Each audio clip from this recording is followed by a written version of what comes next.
ഓണസദ്യക്ക് വളരെ പ്രധാനപ്പെട്ട ഒരു ഐറ്റമാണല്ലേ ശർക്കര വരട്ടി. ഇത് വീട്ടിൽ തന്നെ വളരെ രുചിയോടും വളരെ ലളിതമായ രീതിയിലും നമുക്ക് ഉണ്ടാക്കാവേ.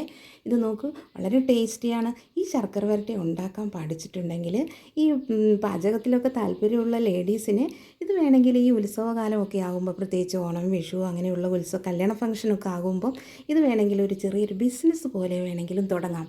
പിന്നീടാണെങ്കിലോ ഈ ശർക്കര വരട്ടി ഉണ്ടാക്കാനൊന്ന് പഠിക്കണം, അതുമാത്രം അറിഞ്ഞാൽ മതി. അങ്ങനെയാണെങ്കിൽ നമുക്കിത് വീഡിയോ സ്കിപ്പ് ചെയ്യാതെ നിങ്ങൾ കാണുവാണെങ്കിൽ ഇതെങ്ങനെയാണ് ഈ ശർക്കര വരട്ടി ഉണ്ടാക്കുന്നതെന്ന് നിങ്ങൾക്ക് കാണാൻ കഴിയും. അതോടൊപ്പം തന്നെ ഇത് ഷെയർ ചെയ്യാനും സബ്സ്ക്രൈബ് ചെയ്യാനും മറക്കല്ലേ. ഇത് നോക്കൂ, നല്ല ഫ്രഷ് ആയിട്ടുള്ള ശർക്കര വരട്ടിയാണ്. ഇത് നമുക്ക് വേണമെങ്കിൽ ഒരു മാസം വേണമെങ്കിലും വെക്കാം. പക്ഷേ നമ്മുടെ വീട്ടിലെ കുട്ടികളൊക്കെ ഉണ്ടാകുമ്പോൾ എന്താണ്, അത് പെട്ടെന്ന് അങ്ങ് തിന്ന് തീർക്കും. അങ്ങനെയാണെങ്കിലോ ഇത് സ്നാക്സിനായിട്ട് ഉപയോഗിക്കാം. എല്ലാവർക്കും ഇഷ്ടപ്പെടും, എല്ലാവർക്കും കുട്ടികൾക്കൊക്കെ ഇഷ്ടപ്പെടും. അതുമാത്രമല്ല, നമുക്ക് ഓണത്തിനൊക്കെ ഒരുപാട് അതിഥികളൊക്കെ വരുമ്പോൾ അവർക്കും കൊടുക്കാം. ഓണം കഴിഞ്ഞാലും അത് നമുക്ക് ഉപയോഗിക്കാം. നല്ലതാണ്. നമുക്ക് നല്ല ടേസ്റ്റോടു കൂടി തന്നെ നമുക്കിത് കഴിക്കാം. ഇത് കഴിച്ചാലോ ഒരു കുഴപ്പവുമില്ല, എല്ലാവർക്കും ഇഷ്ടപ്പെടും. അപ്പം ഇതിന് ആവശ്യമുള്ള ഒരുപാട് സാധനങ്ങളുണ്ട്. അപ്പോൾ വീഡിയോ സ്കിപ്പ് ചെയ്യാതെ നിങ്ങൾ കാണുവാണെങ്കിൽ നിങ്ങൾക്ക് എങ്ങനെയാണെങ്കിലും നല്ലൊരു ശർക്കര വരട്ടി ഉണ്ടാക്കാൻ ഈ വീഡിയോയിൽ നിങ്ങൾക്ക് പഠിക്കാൻ കഴിയും. ഓക്കെ, നമുക്കെന്നാലും വീഡിയോയിലേക്ക് പോകാം. ഇതാ ഞാനിവിടെ എടുത്തു വെച്ചിരിക്കുന്നത് ഇതാ ഏത്തക്കായാണ് കേട്ടോ. നേന്ത്രക്കായ എന്ന് പറയും, ഏത്തക്കായ എന്നൊക്കെ പറയും. ഒരു നല്ല മൂപ്പായ ഏത്തക്കായാണ് തന്നെ എടുത്തിരിക്കുന്നത്. എന്നാലോ അധികം അങ്ങ് മൂത്തായിട്ടില്ല, ആ ഒരു മിഡിൽ പാകാകുന്ന ഒരു ഏത്തക്കായാണ് എടുത്തിരിക്കുന്നത്. 1.5 കിലോ ഏത്തക്കായാണ്. ഇത് നമ്മുടെ വീട്ടിൽ തന്നെ ഉണ്ടാക്കിയതാണ്, കടയിൽ നിന്ന് മേടിച്ചതല്ല. അത് നമുക്ക് ഇത് നമുക്ക് റെഡിയാക്കണം. അപ്പോൾ ഇതിൻ്റെ തോലൊക്കെ റെഡിയാക്കുന്നുണ്ട്. തോലൊക്കെ കഴിച്ച് കളയണം കേട്ടോ. അപ്പോൾ കയ്യിൽ കുറച്ചൊരു വെളിച്ചെണ്ണ തേച്ചാൽ മതി. അപ്പോൾ ഇതൊക്കെ പെട്ടെന്ന് തന്നെ നമുക്ക് റെഡിയാക്കാൻ കഴിയും. ഈ തോല് നല്ലതാണ് കേട്ടോ, മെഴുക്ക് വരട്ടിക്ക് നല്ല ടേസ്റ്റാണ് ഈ തോലൊക്കെ കളയേണ്ട. അപ്പോൾ ഈ പൊളിച്ച ഏത്തക്കായ നമ്മൾ വെള്ളത്തിലേക്ക് ഉപ്പും മഞ്ഞൾപ്പൊടിയും ഇട്ട വെള്ളത്തിലേക്ക് നമ്മൾ കുറച്ച് നേരം ഇട്ട് വെക്കും. എന്തിനാണെന്നറിയാമോ? ഇതിൻ്റെ കറ പോകാനാണ്. അപ്പോൾ കുറച്ച് നേരം അങ്ങോട്ടൊക്കെ റെസ്റ്റ് ചെയ്യണം. അപ്പോൾ എല്ലാം ഇങ്ങനെ പൊളിച്ച് നമുക്ക് അതിലേക്ക് ഇടാവേ. അതല്ലേ, എല്ലാം പൊളിച്ച് പെട്ടെന്ന് തന്നെ അതിലേക്കിടാം. നമുക്ക് വീട്ടിൽ തന്നെ പെട്ടെന്ന് ഒരു ഉച്ച കഴിഞ്ഞൊക്കെ തുടങ്ങിയാൽ ഒരു 1.5 മണിക്കൂർ മതി. എന്തായാലും ഇത് വെള്ളമൊക്കെ വറ്റി റെഡിയാക്കി എടുത്തിട്ടുണ്ട്. എല്ലാം ഇതിലിപ്പം വെള്ളമൊക്കെ നല്ല വറ്റിയിട്ടുണ്ട്, തുടച്ചെടുത്തിട്ടുണ്ട് വൃത്തിയായിട്ട്. ഇപ്പോൾ ഒരു ജലാംശവും ഇതിലടങ്ങിയിട്ടില്ല. അപ്പോൾ ഇതിനി നമുക്ക് കട്ട് ചെയ്യണം. അപ്പം ഇത് കണ്ടില്ലേ, നല്ല നേന്ത്രക്കൊലയാണ് കേട്ടോ ഇത്. നല്ല ഫ്രഷാണ്. അപ്പോൾ അതുകൊണ്ട് തന്നെ കുറച്ച് കറ കൂടുതലാണ്. ഇപ്പം അത് എടുത്തിട്ട് വന്നതേ ഉള്ളൂ, അതുകൊണ്ടാണ്. ഇത് ഒട്ടും വാടിയിട്ടില്ല, അതുകൊണ്ട് തന്നെ കുറച്ച് കറ കൂടുതലുണ്ട്. അപ്പോൾ എന്താണെങ്കിലും നമുക്കിത് കട്ട് ചെയ്യേണ്ടത്. കട്ട് ചെയ്യുന്നത് കണ്ടല്ലേ, ഇങ്ങനെയാണ്.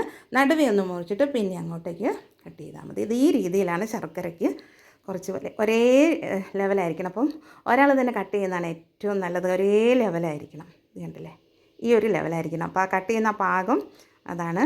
നടുവേ മുറിച്ചിട്ട് വെറ്റത് റെഡിയാക്കി ഇവിടെ വെച്ചിട്ടുണ്ട്. ഓക്കെ, അപ്പം നമ്മുടെ ഇത് റെഡി ആയിട്ടുണ്ട്. ഏത്തക്കായ എല്ലാം കട്ട് ചെയ്ത് റെഡിയാക്കി വെച്ചിട്ടുണ്ട്. ഇതിലൊട്ടും ജലാംശമില്ല. ഇനി നമുക്ക് ഓയിലിലാണ് വറക്കുന്നത്. അപ്പോൾ ഏതാണ് നമുക്ക് ഇഷ്ടമുള്ളത്, എന്താണോ ഓയിൽ അത് എടുക്കാം. വെളിച്ചെണ്ണ എടുക്കാം, അതുപോലെ തന്നെ ഓയിലോ എന്ത് വേണമെങ്കിലും എടുക്കാം. എങ്ങനെയാണോ താല്പര്യം അതുപോലെ തന്നെ എടുക്കാം. അപ്പോൾ ഈ കട്ടിങ് വളരെ ശ്രദ്ധിക്കണം. ശർക്കര വരട്ടിക്ക് ഇതാണ് കട്ടിങ്. കുറച്ച് വലിയ പീസായിരിക്കും, അത് തന്നെ ഒരേ വലുപ്പത്തിൽ തന്നെയുള്ളത് ആയിരിക്കും. അപ്പം ഇതാണ് ഇവിടെ. ഓക്കെ, അപ്പോൾ എല്ലാം റെഡി ആയിട്ടുണ്ട്. ഇനി ഇതിന് വേണ്ടിയിലേക്ക് ഞാൻ 1.5 കിലോ വെല്ലമാണ് എടുത്തിരിക്കുന്നത്. അപ്പോൾ നല്ല മധുരം വേണം. അപ്പോൾ ശർക്കര അല്ലെങ്കിൽ വെല്ലമാണ് എടുത്തിരിക്കുന്നത്. ഇത് നമുക്ക് റെഡിയാക്കണം. ഇത് നമുക്ക് നല്ലോണം പാനിയാക്കി അത് അരിച്ച് റെഡിയാക്കണം. ഈ സമയത്ത് നമുക്കത് പാനിയാക്കാൻ വെക്കാവേ. ഓക്കെ, ഞാനിതിന് വേണ്ടിയിട്ട് എണ്ണ എടുത്തിരിക്കുന്നത് തവിടെണ്ണയാണ്. DXൻ്റെ തവിടെണ്ണയാണ്. ഇത് നല്ല ടേസ്റ്റാണ് ഇതുകൊണ്ട് ഉണ്ടാക്കുന്നത്. അതുപോലെ തന്നെ ഇതിലേക്ക് ഞാനിതാ ഏകദേശം 1.5 ലിറ്ററോളം എണ്ണയാണ് ഒഴിക്കുന്നത്. അപ്പോൾ എണ്ണ ഇങ്ങനെ പുറത്തിങ്ങനെ കിടക്കണം, അതായത് എണ്ണ കുറയാൻ പാടില്ല. അതുകൊണ്ട് തന്നെ കുറച്ച് കൂടുതൽ തന്നെ എണ്ണയാണ് ഒഴിച്ചിരിക്കുന്നത്. അപ്പോൾ ഇനി നമുക്കിനി എണ്ണയിലേക്ക് മുറിച്ച് വെച്ചിരിക്കുന്ന നേന്ത്രക്ക ഇടുകയാണ്. എല്ലാം അതേ ഇവിടെ ഇട്ടു. അപ്പം ഇങ്ങനെ ഒരുവിധ പാകമുള്ള അളവ് തന്നെ അങ്ങോട്ട് ഇട്ടേക്കുക. അപ്പം ഇപ്പോഴൊന്നും ഇനി ഇളക്കാൻ പാടില്ല, അതങ്ങനെ റെസ്റ്റ് ചെയ്തിട്ട് അതിങ്ങനെ. അപ്പോൾ ഇത് അടുപ്പിലാണ് വറക്കുന്നത്. അപ്പം ഏകദേശം എനിക്ക് തോന്നുന്നു അടുപ്പിലാവുമ്പം ഒരു 10 നല്ല തീയൊക്കെ കത്തുന്ന നല്ല ചൂടൊക്കെ ഉള്ളതാണ്. അപ്പോൾ എന്താണെങ്കിലും ഒരു 25 മിനിറ്റ് കൊണ്ട് നമുക്കിത് റെഡിയാക്കി എടുക്കാം. അത് നല്ല ഒരു മൊരിഞ്ഞ് വരുമ്പോഴത്തേക്കുമാണ് നമ്മൾ എടുക്കുന്നത്. അപ്പോൾ ഇതിൻ്റെ പാകം തെറ്റി പോകരുത്, മൊരിഞ്ഞ് വരണം. ഇങ്ങനെ നമ്മളിങ്ങനെ എന്താണ് നല്ലൊരു ക്രിപ്സി ആയിട്ട്, അതായത് മൊരിഞ്ഞ് വരണം, ഒരു ടിക് ടിക് എന്നൊക്കെ ഒരു ഒച്ച കേൾക്കണം, എന്നാലാണ് അത് ഒരു ശർക്കരേൻ്റെ ഒരു പാകമാവുള്ളൂ. അല്ലെങ്കിൽ ശർക്കര ഉണ്ടാക്കുമ്പോൾ അതങ്ങ് പെട്ടെന്ന് അങ്ങ് തണുത്തു പോകും. അപ്പോൾ അത് നല്ലോണം മൊരിയണം, എത്രത്തോളം മൊരിയുന്നോ അത്രത്തോളം അതാണ് നല്ലത്. അപ്പോൾ അതാണ് ഇതിൻ്റെ പാകത്തിലുള്ള ശ്രദ്ധിക്കാനുള്ളത്. ഓക്കെ, ഇപ്പോൾ ഏകദേശം ഇപ്പോൾ തീ നല്ല ചൂടുണ്ട്, നല്ല ചൂടുള്ള വിറകാണ്, അതുകൊണ്ട് പിന്നെ കുഴപ്പമില്ല. ഇപ്പോൾ ഗ്യാസിലാണെങ്കിൽ നമുക്ക് അങ്ങനെ ഒരു ഇതുണ്ട്, അതായത് കൂടിപ്പോവോ കുറഞ്ഞു പോവുക. അപ്പോൾ ഇത് അടുപ്പിലാകുമ്പോൾ വലിയ പ്രശ്നമില്ല. ഇതൊക്കെ അടുപ്പിൽ പറക്കുന്നതാണ് ഏറ്റവും നല്ലത്. ഏകദേശം ഇത് റെഡി ആയിട്ട് ഏകദേശം ഒരു വരുന്നുണ്ട്. അപ്പം എണ്ണ ഇങ്ങനെ മുകളിൽ ഇങ്ങനെ ആകണം, എന്നാലാണ് അതിൻ്റെ ഒരു ഇത്. അതുകൊണ്ടാണ് കുറച്ച് കൂടുതൽ എണ്ണ ഒഴിച്ചാലും കുഴപ്പമില്ല. ഏകദേശം ഇത് ഒരുവിധം ആയിട്ടുണ്ട്, ഇത് നന്നായിട്ട് ഇതായിട്ടുണ്ട്. ഓക്കെ, അപ്പോൾ ഇത് നമുക്കിപ്പം ഞാൻ 1.5 കിലോ നേന്ത്രക്കായാണ് എടുത്തിരിക്കുന്നത്. അപ്പോൾ അത് 3 പ്രാവശ്യമായിട്ടാണ് റെഡി ആയിട്ടുണ്ട് കേട്ടോ. 3 പ്രാവശ്യമായിട്ടാണ് നമ്മൾ ഇത് വറുത്തെടുക്കുന്നത്. അപ്പം ഇത് കുറച്ച് വേവുള്ളത് കൊണ്ട് ഒരു ഇത്തിരി ടൈം പിടിക്കുന്നേ ഉള്ളൂ, അങ്ങനത്തെ പ്രശ്നമില്ല. അപ്പോൾ ഇതിനി കോരി എടുത്ത് കഴിഞ്ഞതിന് ശേഷം നമുക്ക് അടുത്ത ട്രിപ്പും ഇതിലേക്ക് ഇടുന്നുണ്ട്. അപ്പോൾ ഇത് നമുക്ക് അപ്പോൾ ആദ്യത്തെ ഒരു പ്രാവശ്യം മാത്രമേ നമുക്ക് കുറച്ച് ഇതുള്ളൂ, എണ്ണ ചൂടാകേണ്ട ആ ഒരു ടൈമുള്ളൂ. അത് കഴിഞ്ഞിട്ട് 2-3 വട്ടം പെട്ടെന്ന് തന്നെ റെഡിയാകും. ഇനിയിപ്പോൾ ആ ഒരു ടൈമിൽ നമ്മളിത് റെഡിയാക്കി എടുക്കുന്നുണ്ട്. വെള്ളപ്പനിയൊക്കെ ഇവിടെ ഏകദേശം ഒന്ന് റെഡിയായി. ഇനിയിപ്പോൾ ഇതായിരിക്കണമല്ലോ, ചൂട് അറിയിട്ട് ഇതരിച്ച് റെഡിയാക്കി നമുക്കിവിടെ വെക്കാം.